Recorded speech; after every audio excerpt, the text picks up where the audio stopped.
Están viendo la, profe. están viendo la pantalla de la diapositiva. Sí, Sí, doctor. la imagen. Sí, doctor. ¿Viste, verdad? Así mismo. Muy triste.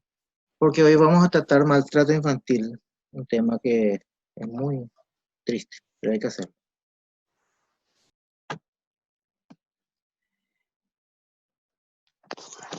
Bueno, vamos a seguir entrando.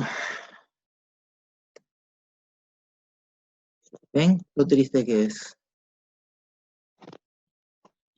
Según el concepto de la ONU, maltrato infantil o el síndrome del niño maltratado, con las siglas SNM, que vamos a hablar ahora, lo define como toda forma de maltrato físico y o emocional, abuso sexual, abandono o trato negligente, explotación comercial o de otro tipo, de la que resulte con un daño real o potencial para la salud del niño, la supervivencia, el desarrollo o la dignidad del niño en el contexto de una relación de responsabilidad, confianza o poder.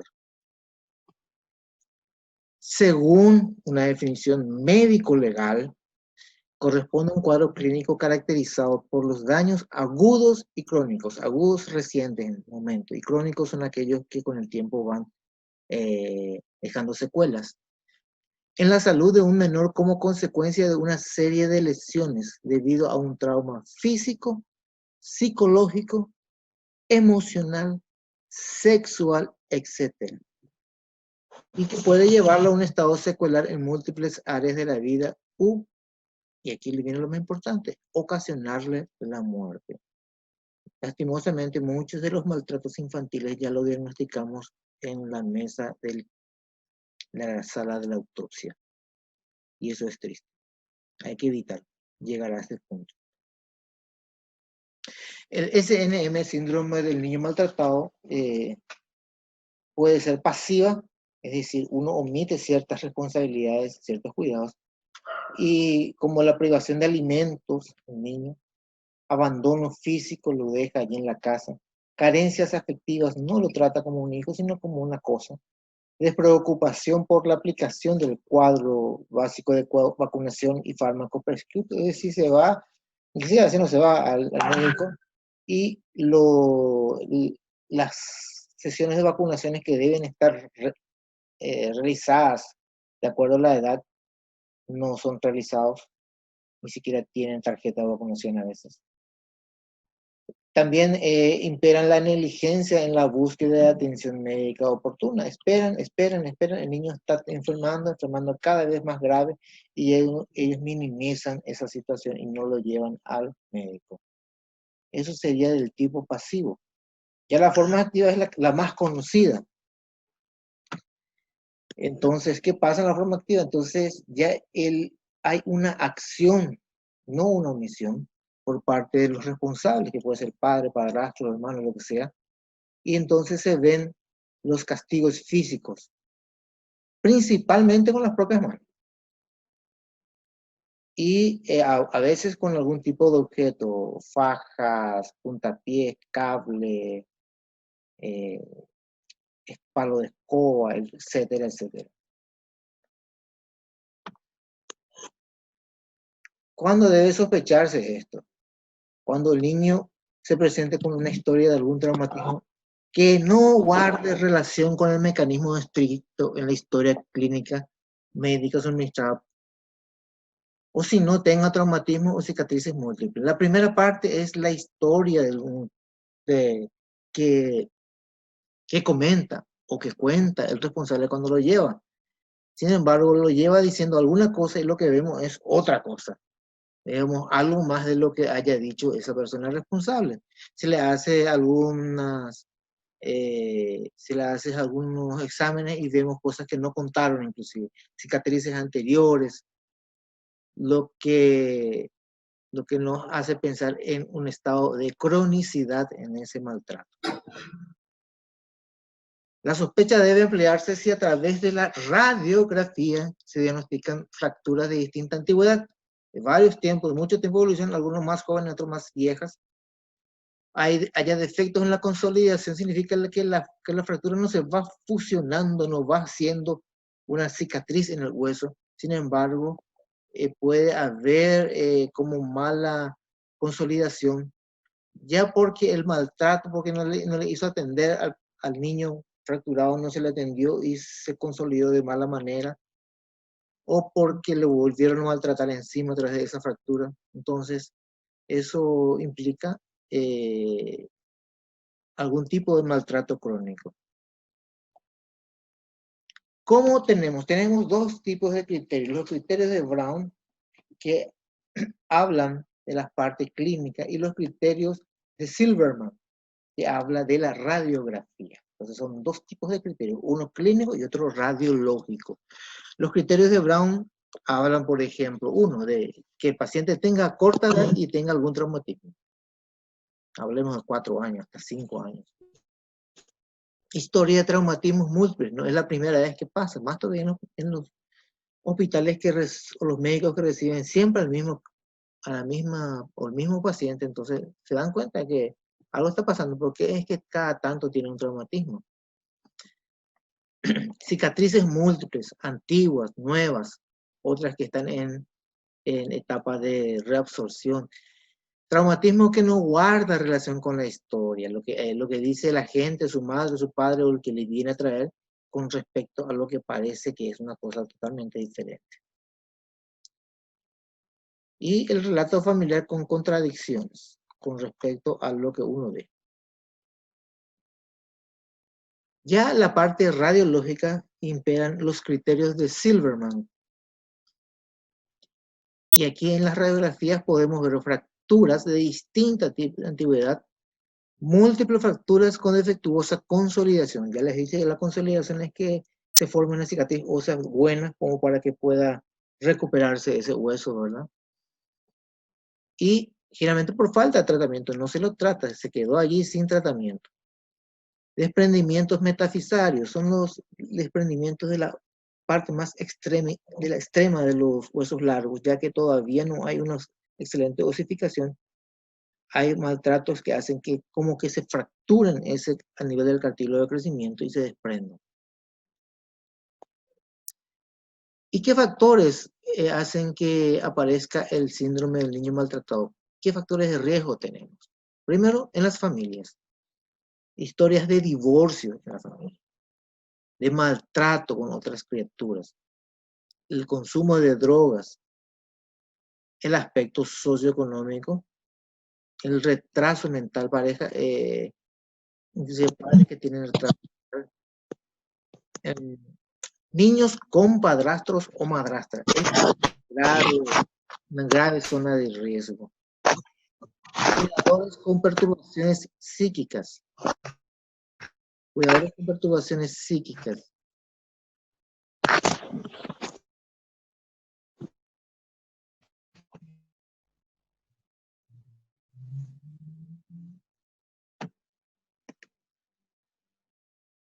En el niño que vemos, niños con desventaja física, aquellos que tienen alguna malformación congénita o problemas mentales,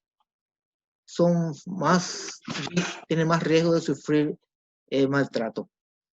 Los niños hiperactivos, por el otro lado, por su hiperactividad propiamente, con esta muchos pueden recibir maltratos. Aquellos niños con enfermedad crónica, con tumores, porque ellos demandan mucha atención. A veces la gente, principalmente los que no son los padres verdaderos, no tienen, vamos a decir, no son pacientes como para tratarlos, para dejarles bien, para manejarles bien, para darles todos los cuidados que ellos necesitan. Y atiendan esto. ¿Quiénes son los protagonistas? Los actores principales. Está dentro del núcleo familiar. Principalmente está el padrastro. El padrastro es el número uno, el number one. Cuando uno ve un niño maltratado, lo primero que tiene que preguntar a la señora que le trae: ¿usted es casada? ¿Con quién vive? ¿Con el padre del hijo? No, yo vivo con mi otro marido que recién hace poco que estoy con él. Ahí ya tienen diagnosticado quién es el maltratador. Los padres a veces, los cuidadores que no tienen afecto hacia el niño, sino que tienen básicamente un trabajo que cumplir y a veces no tienen mucha paciencia. Y los hermanos por cuestionamiento de que, bueno, hay a veces celos entre los hermanos y algunos son mucho más violentos que otros. Siempre hay diversidad de hermanos. ¿Cuáles son los métodos que utilizan los maltratadores? Pueden usar golpes, un puño cerrado, patadas, sacudidas, asfixia con almohada. Aquí recién entra un elemento extraño al cuerpo de la mano o el cuerpo del maltratador. Asfixia, una almohada.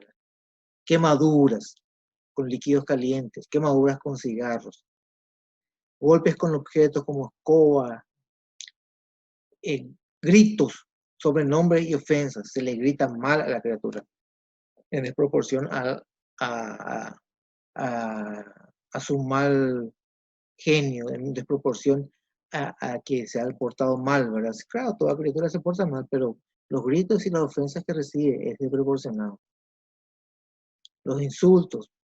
También se usan objetos punzocortantes. Muchas veces se los agarra cuando son pequeños, se los agarra del toro y se le dan sacudidas. Hay distintas modalidades. Ahí están lo que se refieren a la falta de los cuidados que normalmente y naturalmente deben brindársele a estos chicos, a la violencia química, es decir, a los fármacos, a los abusos sexuales que puedan ser víctimas, al maltrato emocional. Existe un síndrome denominado síndrome Munchausen por poderes que vamos a describir también, y a la propia violencia física. Si hablamos de falta de cuidados, supone que debería haber una actuación normal para salvaguardar la salud de la criatura, su seguridad y su bienestar. Y eso hay un fallo en eso. La negligencia física comprende no solo el abandono alimenticio, no solamente no darle de comer lo suficiente, casi ni siquiera, y la falta de cuidados higiénicos, sino también la ausencia de una protección suficiente contra riesgos físicos. Es decir, la criatura está allí, está corriendo, la persona ni se da cuenta que está corriendo, ni le importa ni le importa que se caiga en un pozo de repente. Sabe que hay un pozo en el patio y no se va y no le cuida. Y aquí vemos la parte de alimentación. Niños descuidados, sin alimentación, sin buena hidratación. Y por ello es que la falta de cuidados llama la atención la delgadez que tiene la criatura. Las lesiones por rascado como consecuencia de la falta de higiene. La falta de higiene trae de repente algún tipo de peste, enfermedades que hacen que la persona tenga rascados. La presencia de parásitos, y allí también se ve la prominencia del relieve óseo justamente por la desnutrición y la falta de panículo adiposo también. La cara de anciano con ojos hundidos, vean, parece un ancianito esta criatura. ¿Por qué? Porque está desnutrido. El pelo deslustrado. Los lactantes suelen presentar eczemas en la zona del pañal porque no le cambian el pañal al debido tiempo. Es decir, le dejan mojado, horas y horas mojadas la criatura, con caca inclusive. Entonces hay una dermatitis del pañal. ¿Cuándo existe violencia química? Cuando se le administra a estas criaturas sustancias químicas, a veces con la intención de calmarles, dejarle que duerman más, para que no molesten.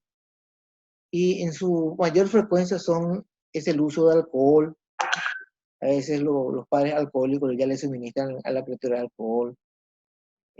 Barbitúricos, tranquilizantes, algunos medicamentos que a veces se le da como para que no tengan, hay niños que tienen como síndromes de convulsiones y se le administra barbitúricos al hermanito porque tiene convulsiones. Entonces, la madre, como le administra el hermanito, aprovecha también para calmarle al chico que es muy inquieto, le da barbitúricos para calmarle.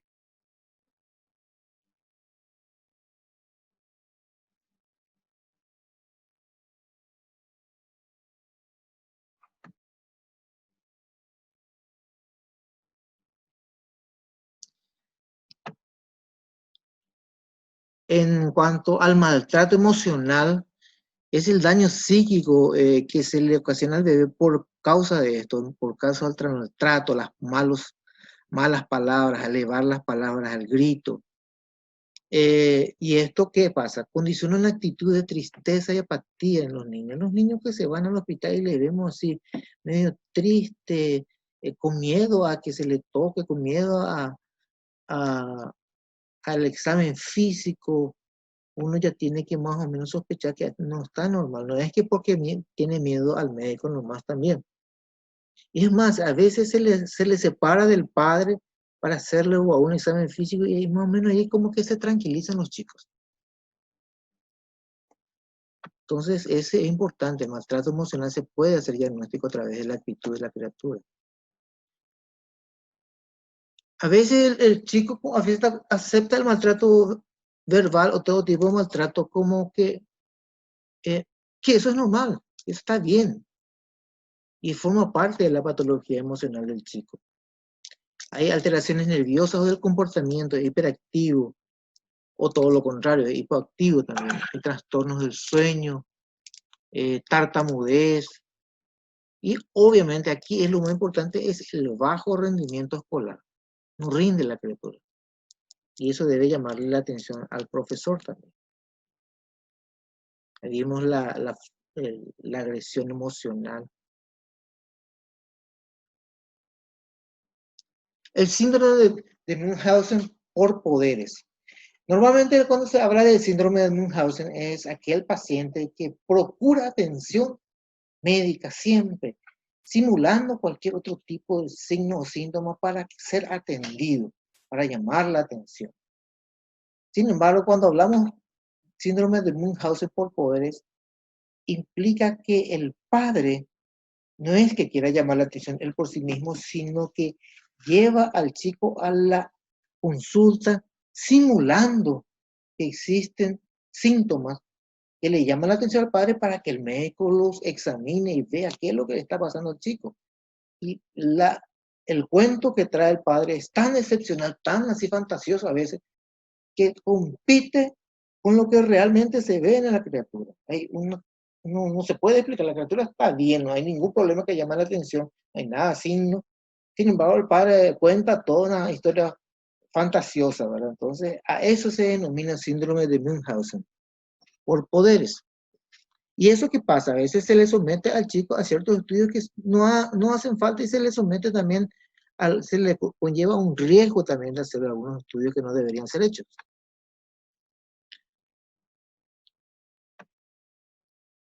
Este síndrome suele afectar a niños menores de 6 años. Obviamente, con estos chicos es más fácil de inducirles a los chicos a ser atendidos por el médico. Ya cuando son un poco más grandes, el chico más o menos comprende que lo que puede estar pasando. No, esto no pasa. Mi mamá nomás lo que dice que yo estoy bien, ¿no?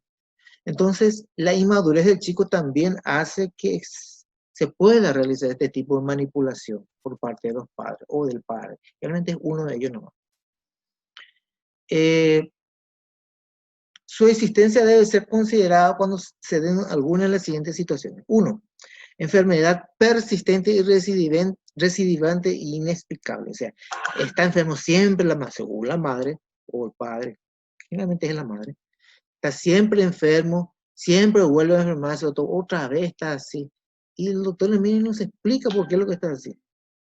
Los signos clínicos y exámenes complementarios no encajan con el estado de la salud del niño. Se hacen todos los exámenes y no se encuentra nada. No hay nada que explique todo aquello que el padre mencione. Los síntomas desconciertan entonces a eso al pediatra más experimentado, que ya sabe, un pediatra bien añoso, le desconcierta porque no encuentra la explicación de lo que le dice el padre. Y atienden eso, hay una separación de los síntomas cuando el niño se separa del ambiente familiar. Opa, ¿qué pasó acá? Que no está más enfermo. La madre que rehúsa separarse del niño y que suele estar poco preocupada a pesar de la aparatosidad de la sintomatología y la falta de un diagnóstico concreto. La madre cuenta un cuento, pero tampoco uno le ve a la madre muy preocupada por ello.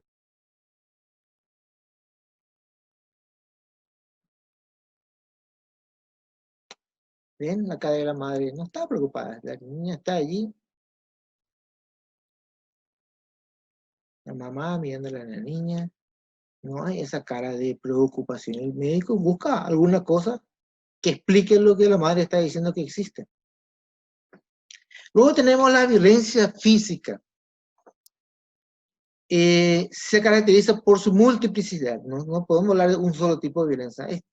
A cada uno se le ocurre alguna manera de hacerle daño a la criatura. Y de la más variada localización también. Las lesiones cutáneas están en el lugar número 1 de la violencia física. Y es allí donde realmente podemos ver las cosas. A veces no vemos porque está en lo profundo, pero lo superficial lo vemos. Una de las principales características entonces de la agresión es el que no son instrumentales. O sea, son no instrumentales. Es decir, en general no se usa algún elemento físico para causarle daño, sino su propia mano, la mano, el puño, mano abierta, puño, coscorrones, codos, patadas, etc. Y obviamente también hay sesiones donde se ven esos elementos instrumentales a través del cual se vale el agresor para producir daño. Puede ser biberones, cinturones, tenedores, látigos, ya una crueldad, pero existe.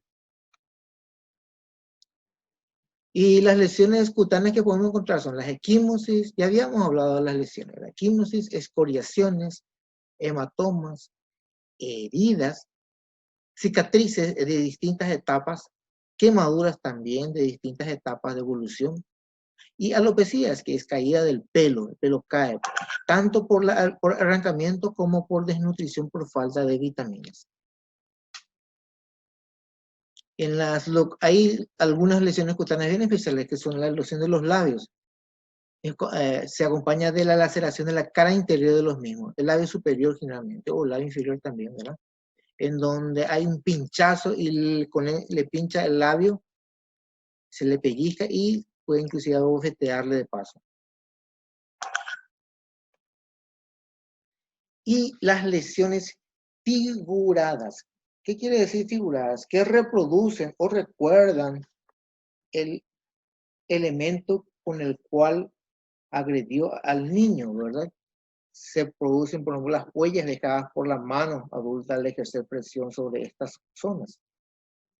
También es frecuente que el niño sea sujetado por el cuello, imagínense, por el cuello con una mano, mientras que con la otra se le golpea la cara.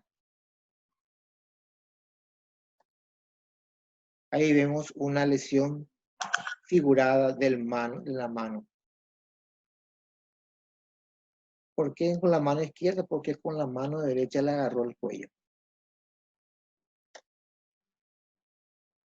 Otra forma común de maltrato, sobre todo en niños pequeños, es cogerlos del tórax, apretando fuertemente mientras se les zarandea con violencia. Se le agarra del tórax, se les zarandea de aquí para allá y le dan lesiones equimóticas debajo de las axilas y también inclusive pueden producir fracturas de los arcos costales.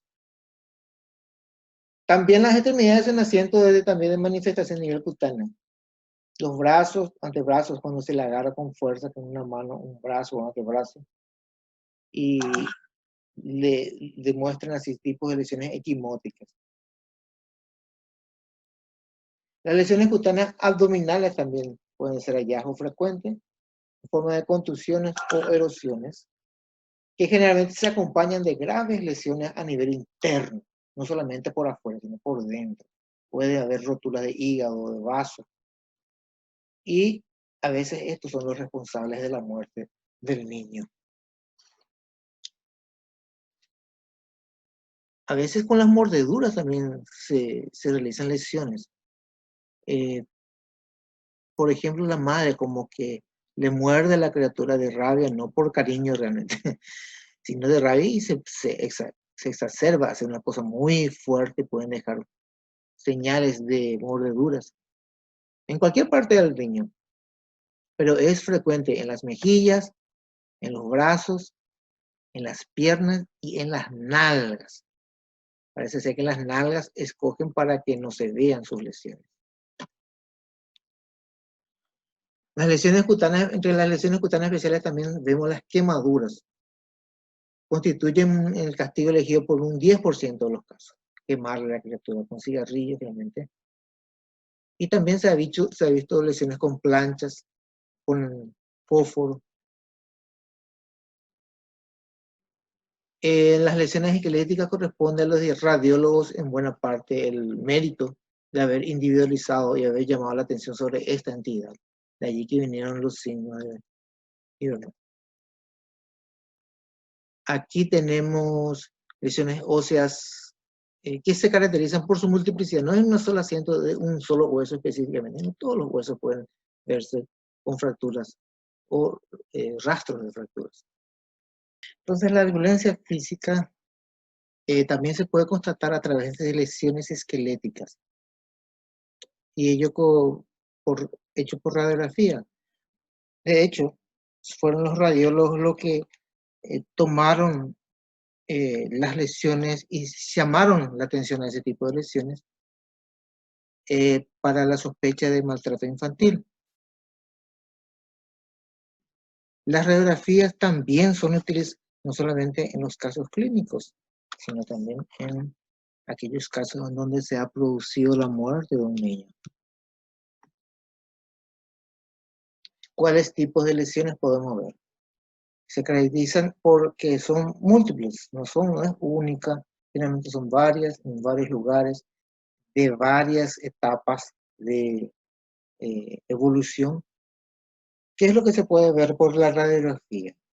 Se puede ver fracturas recientes junto a callos de fracturas ya consolidados. Inclusive ven un callo de fractura un poquito más arriba y abajo otra fractura.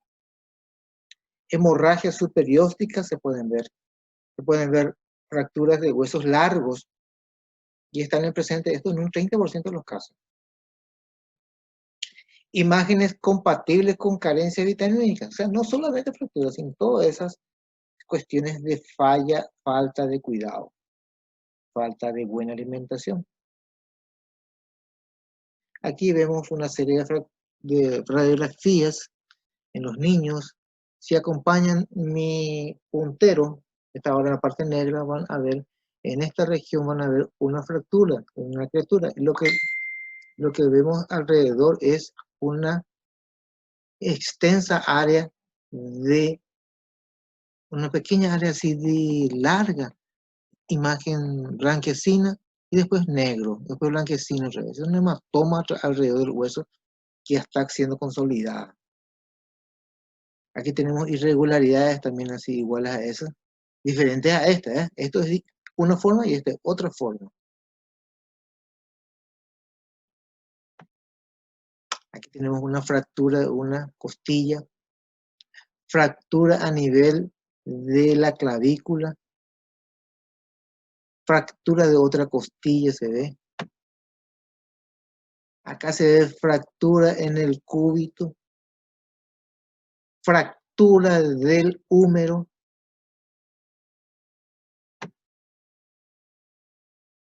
Entonces, existen varios tipos de fracturas que podemos ver y realizar diagnósticos por radiografía, pero no se escapan las lesiones cráneoencefálicas de este tipo de traumas.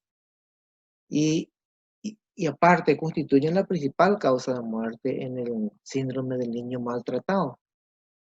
Y eso se debe al hematoma, es decir, sangra por dentro del cráneo y producen los primeros síntomas de maltrato infantil y se puede diagnosticar inclusive post-mortem.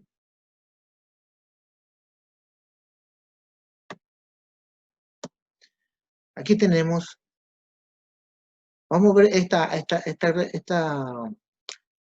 tomografía del cráneo y vemos aquí una delgada línea que más o menos se va hacia un lado, hacia el lado externo, y casi no vemos estos dos orificios que deberían estar más oscuros como este que está en el otro lado, ¿verdad? Y en el otro lado vemos, de un lado vemos bien y del otro lado no lo vemos. Y en la línea media está totalmente desplazada. ¿Por qué? Por este hematoma que es crónico. Y no solamente aquí dentro del cráneo, entre el cráneo y el cerebro, sino por fuera del cráneo vemos esta zona de hematoma también. Aquí también vemos una zona de hematoma. Y esto es lo que se llama el hematoma subdural. Este ya es crónico y este es agudo. El síndrome del niño zarandeado se le denomina a esa lesión producida porque el adulto lo agarra de los brazos o lo agarra de las axilas de algún lado y lo lleva de aquí para allá, de adelante para atrás. Y eso produce lesiones de tipo latigazos a nivel cervical y también a nivel del encéfalo. Y ellos producen desgarros vasculares. Recuerden que los vasos de los chicos son mucho más frágiles y pueden producir desgarros y son los responsables de la producción de los hematomas subdurales. Nos referimos a este tipo de zarandeo. Cabeza hacia atrás, cabeza hacia el frente, cabeza hacia atrás, cabeza hacia el frente, de abajo para arriba.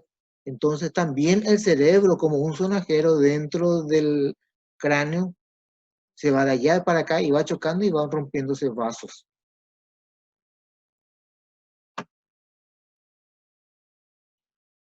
¿Cómo hacemos el diagnóstico del síndrome del niño maltratado?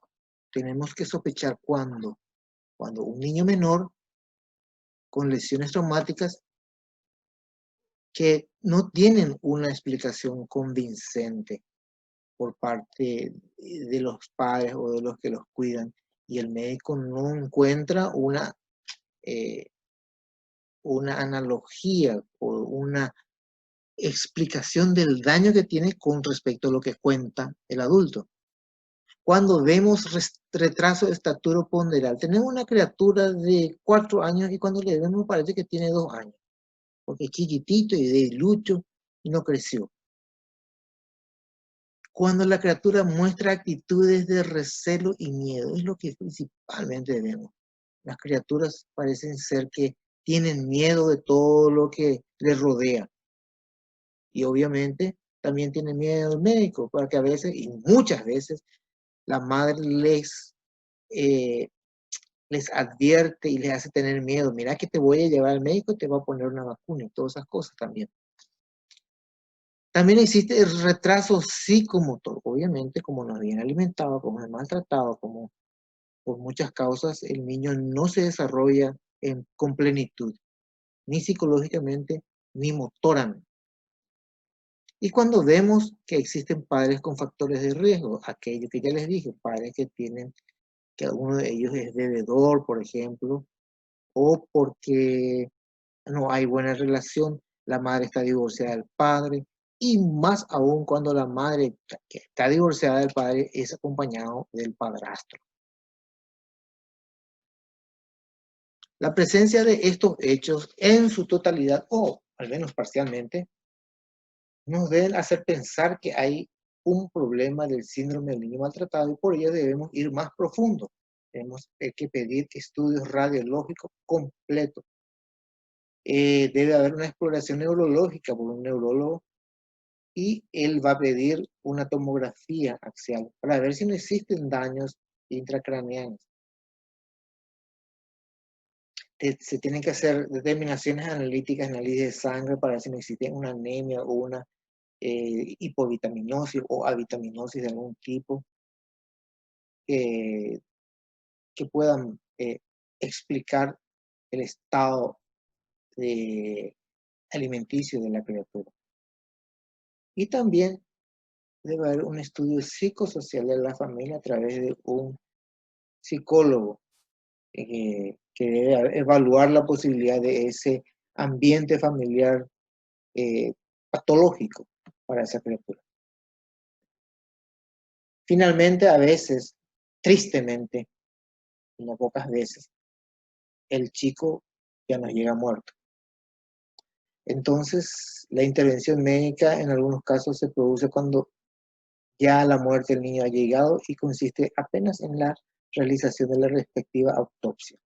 Se debe realizar la autopsia cuando el médico sospecha el síndrome del niño maltratado y debe avisar obviamente a la fiscalía para que se realicen todos estos actos jurisdiccionales ya para realizar la autopsia. ¿Y qué vamos a buscar en la autopsia? Primero, como siempre, una autopsia igual que aquella que habíamos descrito, en la parte externa, ellos van a revelar ciertos datos importantes en la parte superficial de la piel que nos van a dar ya una pista. De acuerdo a las antigüedades, diferentes antigüedades de las lesiones, la presencia de hematomas en diferentes grados de antigüedad también. Ya dentro de la autopsia propiamente dicha, el examen interno se debe hacer comenzando por el estudio radiológico completo del cadáver. Y hacer una radiografía desde arriba hasta abajo, donde vamos a poder evidenciar algunas fracturas existentes y preexistentes también, antiguas. Y además del examen interno de la propia autopsia, que no se difiere de nada del examen interno que debería realizarse en un adulto. Si se examina todas las vísceras, ver las lesiones que existen y obviamente si vemos algunas lesiones de hematomas internos, sangrados internos, ya sabemos que esa criatura sufrió un traumatismo. Hay que llamarnos la atención que se deben tomar muestras de todas las lesiones externas que se encuentren a fin de realizar los pertinentes estudios histológicos y bioquímicos que permiten establecer su antigüedad y su vitalidad. ¿Qué tenemos con respecto al marco jurídico en relación al síndrome del niño maltratado? Obviamente hay algo escrito en la Constitución, estamos suscritos a la Convención de los Derechos del Niño y tenemos también el Código Penal y el Código de la Niñez que también abrazan esta causa.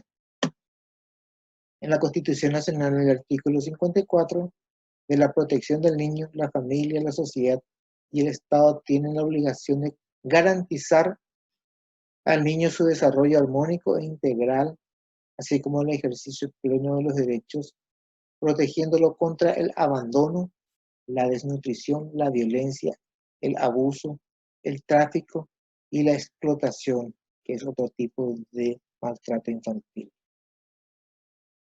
Cualquier persona puede exigir a la autoridad competente el cumplimiento de tales garantías y la sanción de los infractores.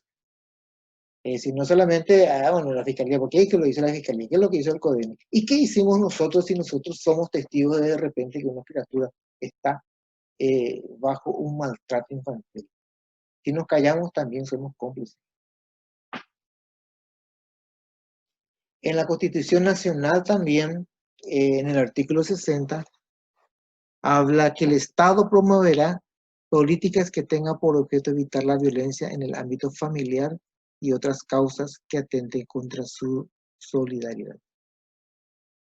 Y la Convención sobre los Derechos del Niño, firmado y ratificado por nuestro país en las Naciones Unidas el 20 de noviembre de 1989. Ya, mucho tiempo. En ella, el artículo 19 describe que los Estados partes adoptarán todas las medidas legislativas y administrativas, sociales y educativas apropiadas para proteger al niño contra toda forma de perjuicio o abuso físico o mental, descuido o trato negligente, malos tratos o explotación, incluido el abuso sexual. Estas medidas de protección deberían comprender, según corresponda, procedimientos eficaces para el establecimiento de programas sociales con el objeto de proporcionar la asistencia necesaria al niño y a quienes cuidan de él, así como para otras formas de prevención y para la identificación, notificación, remisión a una institución, investigación, tratamiento, o sea, o sea que está todo escrito, solamente que de lo escrito al hecho hay un largo trecho. El Código Penal paraguayo, ya como habíamos hablado en el tema 9, que nos interesamos de lo que es el maltrato físico, en el artículo 110, tenemos que el que maltratar a otro será castigado con pena de hasta 180 días multa. Poco para una criatura.